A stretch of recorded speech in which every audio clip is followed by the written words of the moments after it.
tanya saya? Nasihat tu.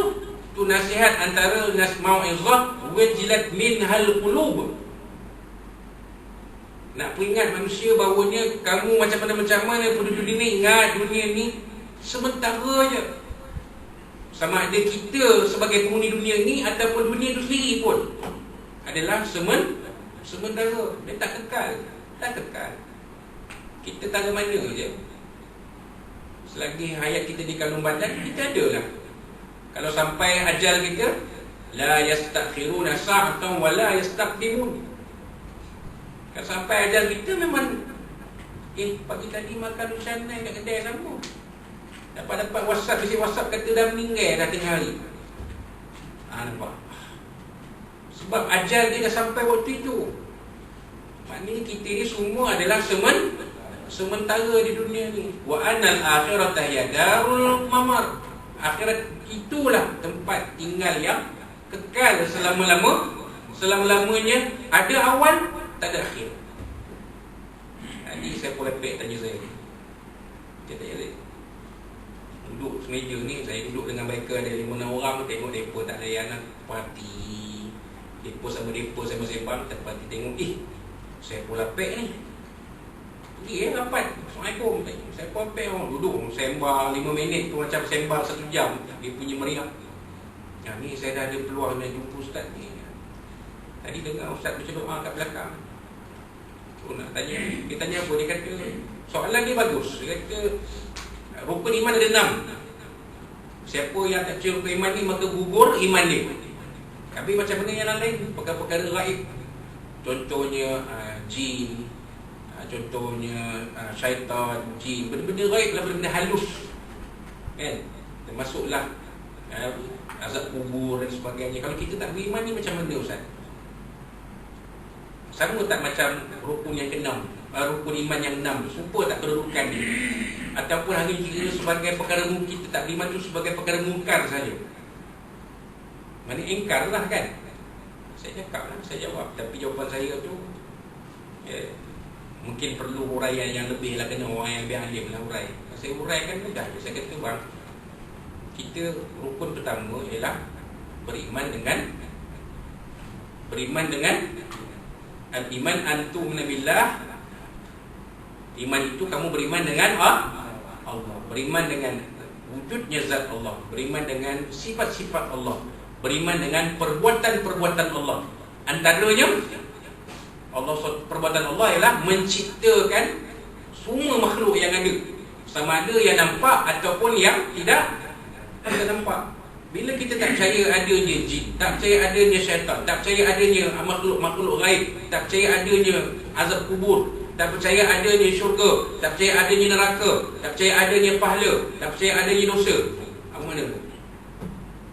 Maknanya kita tak percayalah adanya Allah Subhanahu Wa Taala, sebab yang mencipta semua benda ni Allah Subhanahu Wa Taala.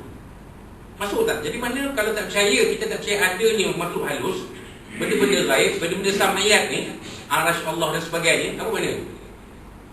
Gugur iman kita sekali. Nampak tuan? Itu saya jawab macam tu. Masuk akal kat dia. Itu Ustaz. Alhamdulillah. Bagus. Tu saya cakap dengan dia, tak apa bang, abang kalau ada apa-apa lepas ada apa-apa abang tak, ni muskil abang tanya je bang, abang PM je bang, tak ada masalah bang. Kalau saya boleh jawab, insya-Allah saya cuba jawab. Kalau saya tak mampu nak jawab, saya cuba tanya kepada rakan-rakan yang lebih alim. Sebab ilmu ni bukan milik kita seorang. Walaupun kita tahu dia selebriti, dia takkan Ustaz Wadi Anwar tu member tu, takkan Dorian tu member tu. Kita ni jumpa baru sekali, dia jumpa ustaz-ustaz ni banyak kali je lah. Tapi itulah dia. Sebagai orang awam, dia nakkan satu jawapan tentang apa yang dia rasa muskil dalam agama Allah SWT. Kita kena bagi tahu lah. Saya beritahu lah bang, benda-benda macam ni, benda-benda iman ni nak jaga bang. Bukan saja abang kena jaga, saya kena jaga. Yang jadi masalah-masalah sekarang ni sebab orang tak jaga tak ada iman. Ini jadi masalah tuan. Kemudian wazarifat minhal uyun, kata Al-Majlis Ibn Sariyah, dan menitiskan air mata kami ketika mendengarnya. Hati ketor dan menitis air mata. Nasihat itu berkesan di hati. Mau'izah itu berkesan di hati. Jadi kita bila memberi nasihat, kita mengharapkan nasihat itu berkesan di hati. Tapi yang menjadikan kesan di hati itu bukan kita punya kerja. Itu kerja Allah Subhanahu wa ta'ala, bukan kerja kita. Macam kita buat dalam Facebook ni lah. Kita dah buat canggih dah apa semua itu. Tapi nak tengok, yang membukakan hati orang untuk menonton tu adalah Allah Subhanahu wa ta'ala, bukan kerja kita dah. Jadi kita tak perlu mengeluh. Katalah jumpa ustaz ni 5 orang tengok, jumpa ustaz ni 5 orang tengok, jumpa ustaz ni 5 orang tengok. Kita serahkan kepada Allah. Bukan kerja kita. Bukan kerja kita. Allah Ta'ala tak tanya berapa ramai yang tengok kita punya ceramah, kita punya live. Allah Ta'ala tanya kita, apa usaha kita? Apa usaha kita? Allah Ta'ala tak tanya. Apa usaha kita? Macam kita tahu dah, golongan-golongan ni memang diorang ni dalam kerjaya mereka macam tu. Apa usaha kita untuk mendekati mereka supaya mereka ni boleh mengikuti jalan yang lurus? Apa usaha kita? Kita dekati. Dia cakap dengan Abang Saiful, tak apa-apa kotek je, tak ada masalah. Abang kalau tu nipu, roja-roja orang. Roja-roja je bang. Abang tu pun roja-roja. Mana tahu kita boleh minum-minum, boleh mengetik ke, mengopi ke, apa benda. Mana tahu boleh turun ke Surah Darussalam ke. Mana tahu. Bagi top. Contoh. Ni hijrah nak dekat dah ni. Kan? Moderator Ustaz Fitri Abdullah ambil seorang selebriti yang berhijrah. Contohnya Nabil Meletok ke, ambil Saiful Apek ke, kan? Nak cerita tentang hijrah. Ataupun kalau tak free sangat, katalah Fitri Abdullah ni ialah dia mu'alaf kan, mungkin lebih pada mu'alaf lah. Ambil lah Saiful Apek satu, Akil Hai satu. Tak guna tau. Kan? Bila dah nak selebriti ni, al-maklum lah kan, usaha kita pun kena lebih lah. Sebab ambil orang top-top ni, dia kita faham lah kan. Kenalah cari sponsor ke, cari tajaan ke, macam mana ke. Tengok kan, tengok pokok kita boleh dapat tajaan program ni, anjuran Darussalam bersama dengan mana tahu kok ada sponsor. McDonald ke, contoh kan. Semua yang datang hadir ke ceramah apa majlis tu dapat satu bungkusan makanan McDonald bawa balik, kata contoh. Nak tarik tu. Siapa-siapa nak nombor Saiful Apek begitu boleh. PM saya, nanti saya bagi. Dia pun tak kedekut dengan kita. Takkan saya nak kedekut dengan tuan-tuan. Tapi biarlah benda tu untuk manfaat kita lah kan. Abang Saiful, kalau kita jumpa Abang Saiful bagi talk untuk majlis macam mana? Abang Saiful kira macam mana? Bikers bawa motor besar. Contoh. Jadi nasihat tu berkesan di hati.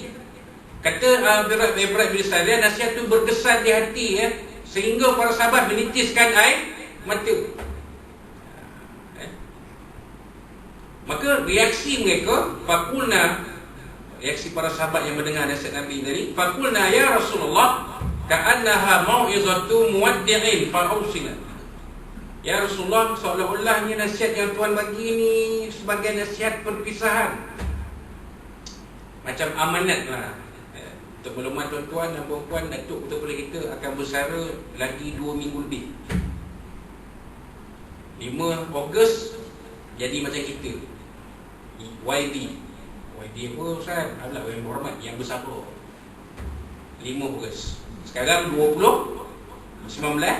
Julai, ada 2 minggu lebih kurang. Besok perhimpunan bulanan dan amanat persaraan. Ni amanat ni. Ni macam Nabi ni amanat lah ni. Para sahabat rasa macam Nabi beri amanat terakhir sebelum bersara. Muwaddak ini amanat perpisahan. Maksudnya seolah-olah macam para sahabat ni baca-baca Nabi ni macam dah tak berapa lama dah nak sambung kita ni. Mungkin dah esok lusa ke bila-bila akan pergi meninggalkan kita. Para sahabat ni dah rasa tu, sebab para sahabat ada yang menitiskan air mata. Sebab Nabi, cara Nabi menyampaikan nasihat tu seolah-olah macam Nabi esok lusa Nabi nak pergi lah. Nabi menyampaikan wasiat, amanat.